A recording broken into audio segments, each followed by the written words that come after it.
Event Explorer, the podcast where we go behind the scenes of some of the world's most unique and inspiring events. I'm your host, Daniel Roth. Today we're traveling to Portland, Oregon to explore a festival that started as a simple idea, light up the city's bridges, and has grown into a beloved celebration of art, community, and winter magic.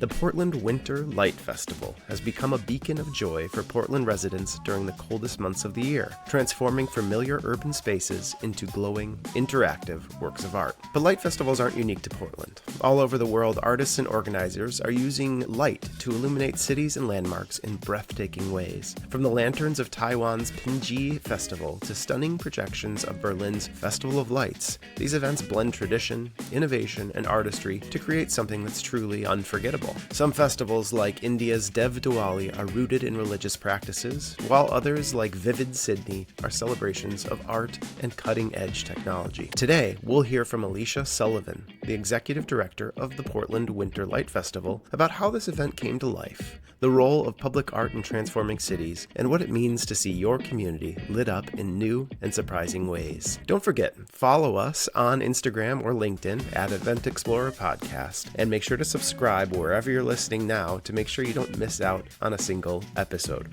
We've got lots of great content coming up in the future with some truly remarkable guests. All right, let's go to Portland and explore the Portland Winter Light Festival.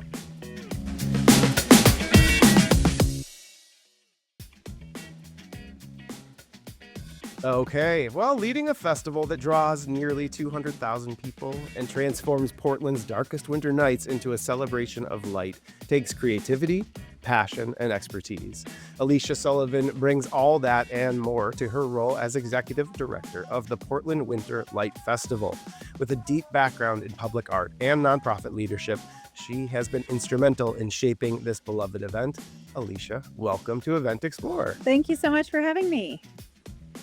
It is a pleasure. From all the video and photos and reports that I've seen, this is a massive, glowing, beautiful event that really brings a lot of light to winter nights in Portland. So I'm really excited to talk about it with you today. You came to Portland Winter Light Festival with a deep history in public art. This has been kind of a passion of yours and tied into your career. Tell me a little bit about that and what has that meant to like the scale of the works that you've produced? I know that some of these are really large.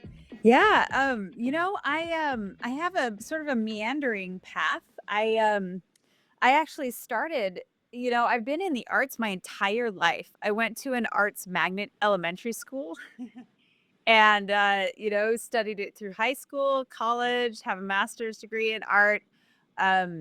And, throughout that whole process, I really didn't know what my path was. But then when I look back, it was like a straight line the whole time.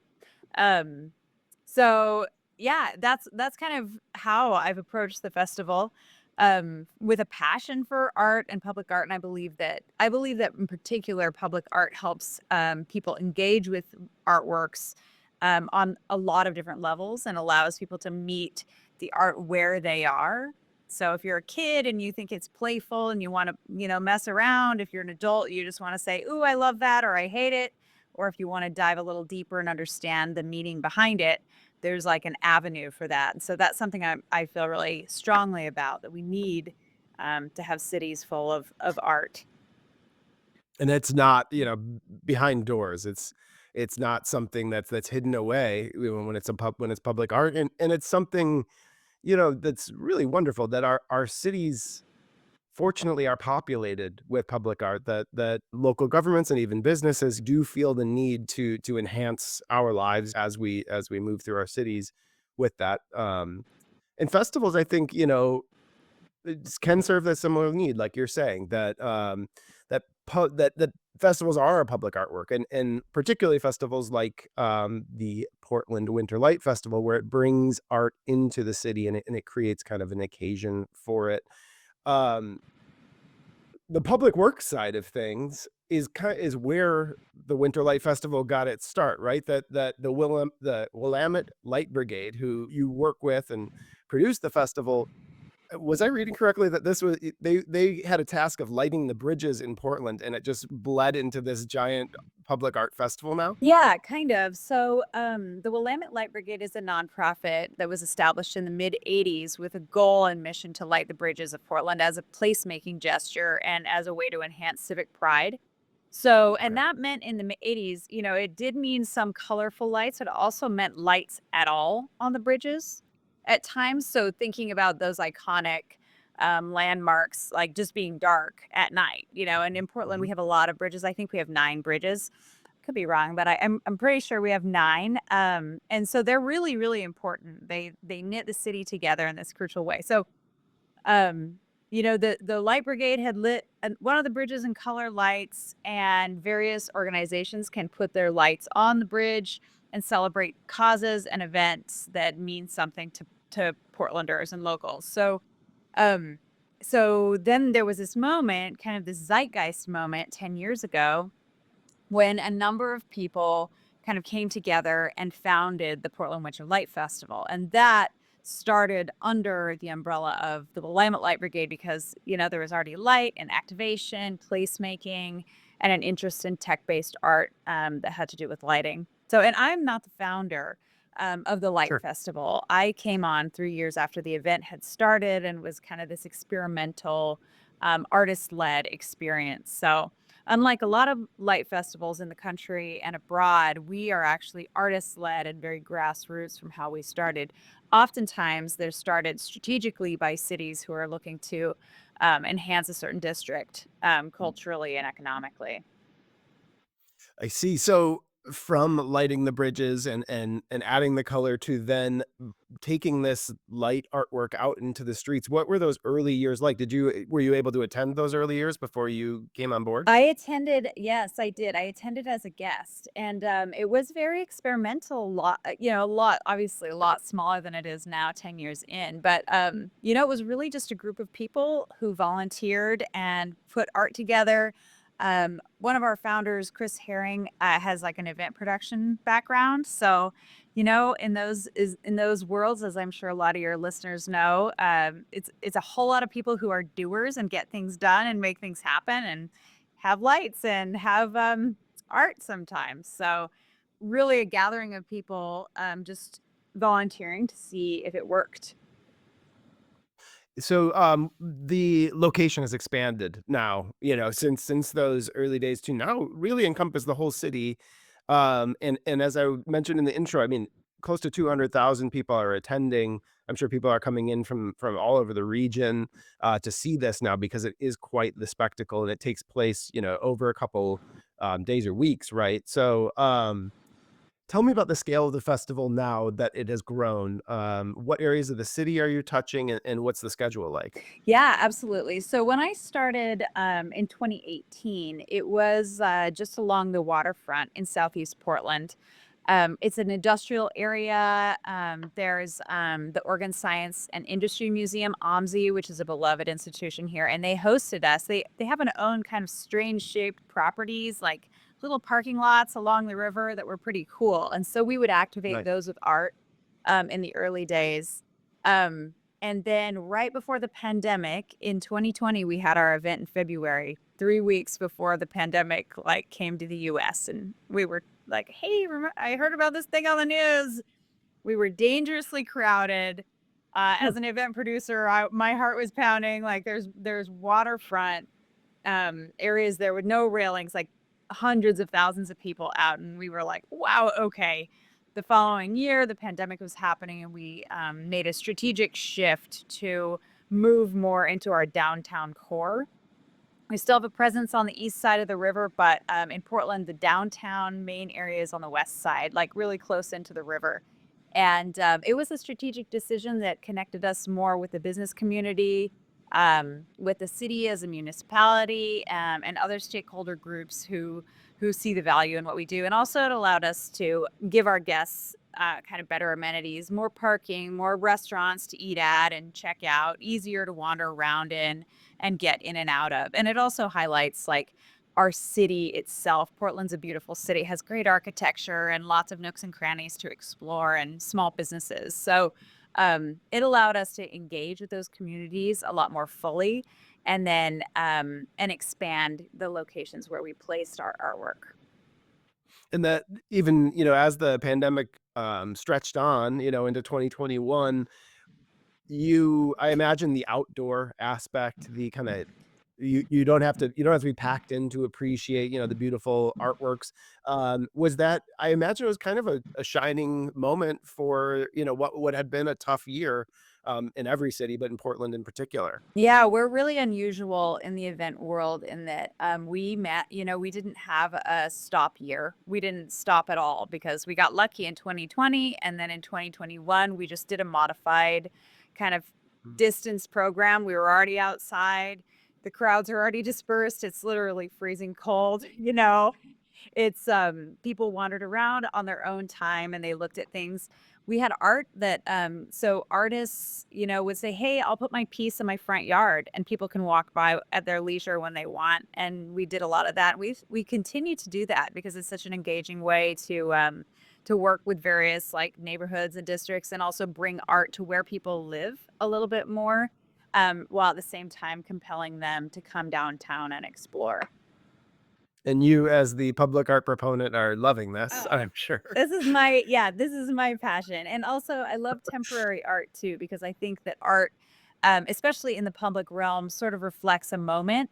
And we think of public art all the time as like permanent, it's like a 50-year piece or something like that. But what if it wasn't? What if it was like a 10-year piece or a 2-week piece? Few months, and we think about it like that, it really changes the way that we can appreciate something and experiment with ideas that may be out there, a little bit further. So I love that. So these experimenters, these artists are now what? There's over 150 artists I was reading Yeah. most likely in 2025, it'll be even more, I imagine? Yeah, so we actually had 159 public art installations at our 2024 festival. We had over 415 artists and performers. Okay. Many of the artists are doing large scale work, so it's a team. There can be 10 people who work on a piece sometimes. So it's a major connector in the creative community. Absolutely. And we are really, really invested in supporting the creative economy as well here in Portland. So it's a lot of people who are involved. So let's talk about the art because, yeah, there are people building pieces just for this, I imagine, and then you are also featuring kind of, maybe traveling or some kind of local, more notable artists here. I've seen when I was, looking at the videos and the photos that come from this, I mean, when we say light, it's all kinds. It's not just lighting or LED or tungsten or, it encapsulates pretty much everything that makes a spark or makes light, including giant fire displays, which are so cool and so powerful to see. Um, Tell me about kind of some of the maybe categories of pieces or the, different styles of art that you've seen, at the festival over the last few years. Yeah, absolutely. I mean, it's definitely like an interdisciplinary multimedia festival. So there's projection works, there's sculptural work. Our one requirement is that there's light involved in some way, but we're pretty generous with that definition, and we're really interested in opening that up and making sure that there's opportunities for artists who are emerging or even community groups who want to do something too.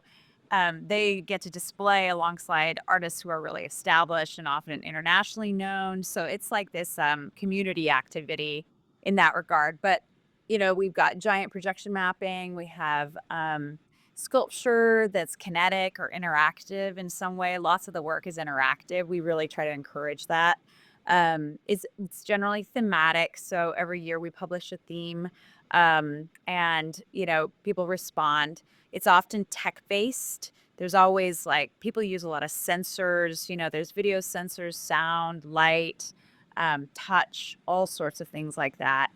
We also feature architectural lighting or permanent installations sometimes as well. So if there's a public art piece that has lighting incorporated, then we feature that sometimes. Or like the lights on the bridge. We do some crazy things with some of the major lighting locations in Portland, like the convention center has these two big glass spires, and they light that up like crazy. Um, so all sorts of different things, and we do commission sculptures, but a lot of we are actually a really modest size budget and group really. So we don't get to commission as many as we want, but we always do commission one large sculpture by an emerging artist or an early established artist each year. So we What highlight was that. what was the 24 contribution from that end? What was that sponsored sculpture? So that sculpture last year was an absolutely beautiful piece called Nautilus Deep Sea by Heather Dawn Sparks, who's an artist out of the Skagit Valley. Her works is absolutely incredible, and it was a nautilus shell on this sort of podium pedestal. And the nautilus itself is this shape that's like the spiral, and it's dichroic glass with aluminum framing, so it just glows, and it has just like bright LED lights on the inside, but it's a light sculpture because it's like emitting light. It creates these shadows, and she is a shadow artist. And so some of the artists are working with the absence of light or the existence of light and contemplating those things in a lot of different ways. Gorgeous. Yeah, that is, and that's such a cool turn on the concept as well. Um, so there's kind of a playful sense to the artworks and a want to be interacted with, right? Do you kind of encourage that with the artists as well? Very much so. We absolutely do. We encourage them to think about ways in which the audience can interact and like see themselves or participate in some way. We also encourage one of the things that our festival I think has really done well at is encouraging participation. So guests will like dress up in lights, they'll dress up their little dogs in lights, they'll deck out their bikes. So it's like the whole audience is involved in that way. And it's really, really inspiring because then they feel and see themselves reflected in it, and they are actually making up the festival. They're a part of it. So it's a lot of fun in that way. Very cool, the participatory nature, and that, yeah, people have an occasion to kinda try stuff out or to express their own kind of, Portlandia, style, and I know there's a lot of maker kind of culture and DIY culture in Portland, so I'm sure people just jump at the chance to be involved. From that aspect, you were talking about, the big kind of civic infrastructure that you work with, and then bringing the festival downtown and integrating with small businesses. Are people putting on, like, special programming even at their own restaurants and bars and venues that coordinate with the festival? Yeah, they are more and more. We really want this to happen. I mean, we want to coordinate all this incredible art and bring that here for the festival. But we really want to see businesses, lighting up their windows in weird colors and just have February in Portland be the month of art and light. So more and more that is starting to happen. We bring sculptures in, we put them in these large what we call anchor sites, which are our three major produced areas, and then we put art that's like pop-up art in windows, in active or empty storefronts all over Oh, town, cool. so people can like go on this art scavenger hunt. Um, yeah, and so there's all these different ways that engage, and then sometimes places make something for themselves. So they have an artist of their own and they have a spot that they want to put them. So they do, and we put them on the map and people come and look. We work with architecture and design firms and fabricators who want to give their employees an option to like do something playful and make something different than, the buildings maybe they normally are building. So it's very much like I like to think of it as kind of like Burning Man meets like the architectural pavilion, which is, a historic way that architects used to set up different environments for people to enter. So there's a lot of that kind of work out there as well. What a cool way to bring that into a public space too. I know impact, like, with your community is so important and is a major factor in kind of you trying to pull more people in and to really, cement your position in the community. What have you what are the kind of numbers that you've been so I've seen some great studies that you've done. What can a light festival kind of bring to a downtown area, especially, in a winter month that might be a more dead month? Like what has the effect been? Ours has been really remarkable over the years since we moved downtown, or largely downtown. I always say that we do have a presence on the other side of the river still, and that's important here. But We brought in an estimated economic impact of $10 million last year. We had 274,000 in counted attendees. The festival takes place over 9 evenings, but the 2 major weekends are really the, like, live events. People can go and see pop-up events or pop-up art throughout that week, but it's the Friday and Saturday nights, that really bring a lot of crowds. And as I'm sure you've heard in the news, Portland has had a hard time with getting people back downtown, work from home, all these things that have been happening here. And so it's really, really remarkable to see the streets full of families smiling at night in the cold, you know? So it's a lot of people, a lot of impact. You know, we have people coming from out of town. And I think I said we had 159 pieces last year at 98 different locations throughout the whole city and throughout the whole Portland metro region. So, it's a lot. It's just grown and grown. It's been incredible to be part of it. What's the team like? There's kind of a core team and then I imagine an army of volunteers that also are helping out. Like what's the ramp up like in the kind of management of that? Like how do you do it? Oh my God. Well, you know how it goes. It's crazy. It's just absolutely crazy. But our team is absolutely amazing. And many of our leaders have been involved since the very beginning. So our founder is the creative director. We have an incredible artistic director and communications team, and we've got a lot of spreadsheets, and we've got our hands in everything. When we Mhm. first started doing these pop-ups, a lot of the business owners were like, well, we might rent it out. And right now they see what we can do now, and they're like, here's the keys, go for it, bring it, like put some art down here, fill it up. People are so enthusiastic, but our team is absolutely incredible. We've got I guess we've got 6 core people, and everybody is hustling. You know how it goes. It's on and on. So we're getting close. Very cool. Um, and then from a visitor perspective, someone coming in from out of town or even in Portland that hasn't attended yet, like how do they how should they navigate or what's a kind of a good plan of attack to go into the weekend of the Winter Light Festival? We have really strong partnerships with a number of hotels, and they not only donate spaces for artists to stay, but they have really knowledgeable staff, and who can point you in the direction. The best way to do it is to go on our website and take a look at the maps, which will be published in mid-January. So people can go and look, and the best way to do it is to just like start at one of our big anchor sites, like the World Trade Center or Pioneer Square, and honestly just wander. There's lots of navigation opportunities. Like, so we've got a dynamic map online, so you can actually look at where you are and see where the next art installation is to go look at. Other people just walk and follow the crowds. So it's like a scavenger hunt. Mhm. Very cool. Well, I could see myself walking around for hours and I imagine the light is kind of a calling that you're like, "Where's the next piece?" And you could just look down the block and see this glow coming from a storefront or a park and make your way there. hmm Awesome. Yeah, I Awesome. think on that note, the one thing that's really fun is that it actually, the thing about the art and the temporary installations, it transforms the familiar.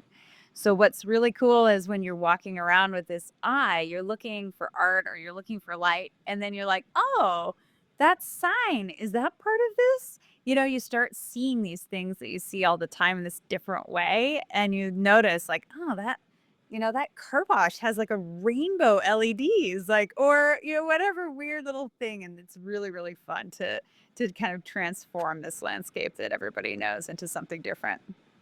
Certainly, it's kinda, yeah, through the looking glass or a different way of looking at cities. I'm a photographer, and it's like the idea of capturing light and where is the Mhm. light and where is the darkness and how to, negotiate that and look at it for the artfulness that it has. Alright, 2025, we're a couple months away. I know you're in the big run up here. Anything you're excited for or kind of surprises or anything that is gonna be different for 2025? Yes, absolutely. Oh my gosh, we have so much in store. It is, I think I mentioned it's our 10th anniversary, so we are looking to really blow it out of the park. We've got an international artist coming from Brazil. We've got people flying in from all over the country with their work. Some favorites from the past, we're working on a fire-breathing dragon, a giant 17-foot tall fire-breathing dragon down at, Waterfront Park, and, we'll be activating our major sites, what we call the Electric Blocks, Pioneer Square, and the World Trade Center are kind of these live event sites. So those will be absolutely full of art. But we're also working on placing some kind of Easter eggs around as well, in areas we don't normally have a chance to put large sculptures in. We're working on putting a sculpture on top of a building, on a single-story building, on a so people can walk around and see what is that up there. There's a sculpture. We're working on an extra giant projection this year.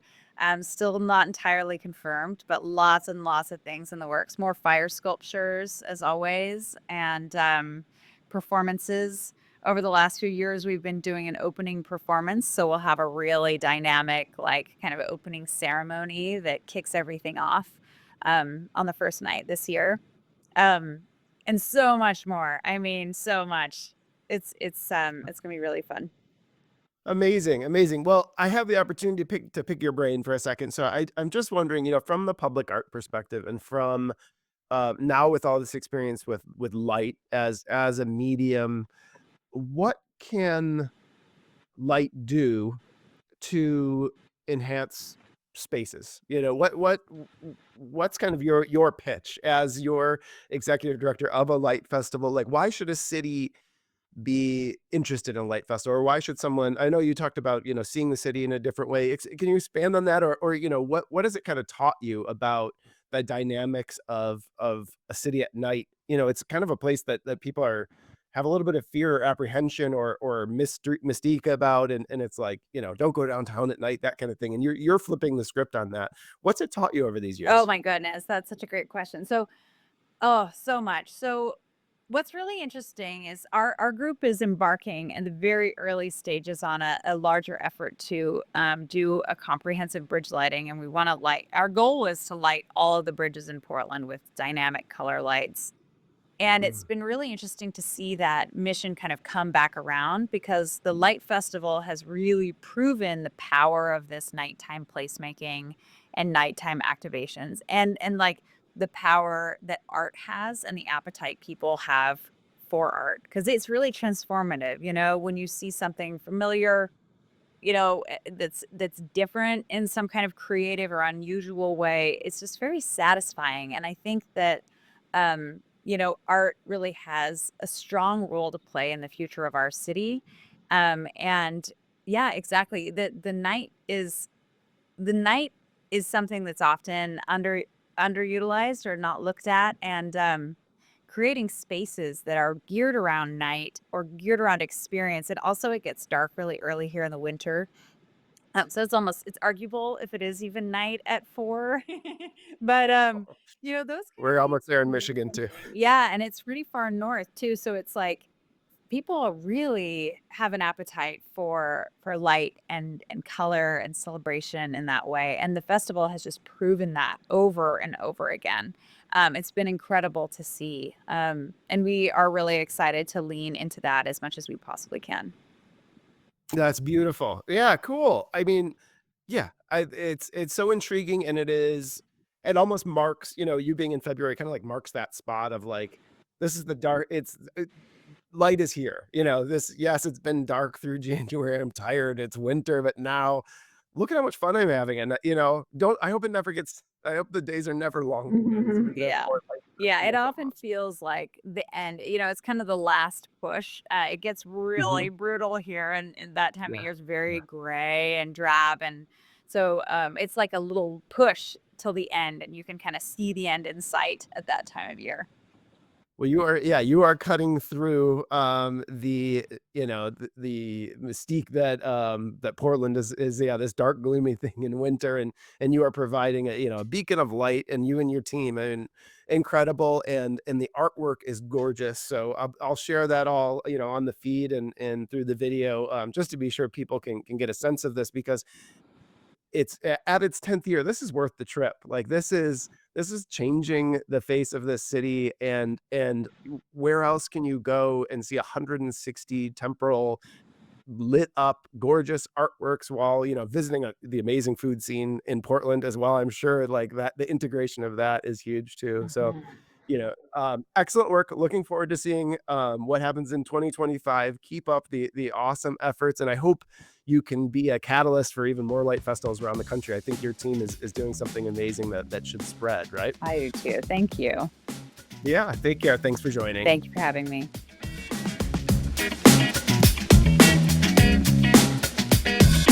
A big thank you to Alisha Sullivan and the team at Portland Winter Light Festival for joining us on Event Explorer today. Light festivals remind us that even the darkest nights can be an opportunity for connection, creativity, and joy. Whether it's the glowing divas of Dev Diwali or a fire-breathing dragon on Portland's waterfront, these festivals transform cities into canvases of light, inviting us to see familiar spaces in new and extraordinary ways. As Alisha shared, the Portland Winter Light Festival has grown to be so much more than just an event. It's a reflection of the city's creativity and a reflection of their resilience, celebration of its artists, and a way to bring people together, even in the grayest months of the year. Thanks for tuning into Event Explorer. If you enjoyed this episode, share it with a friend, and don't forget, follow us for more stories from the world's most extraordinary events. Until next time, happy exploring.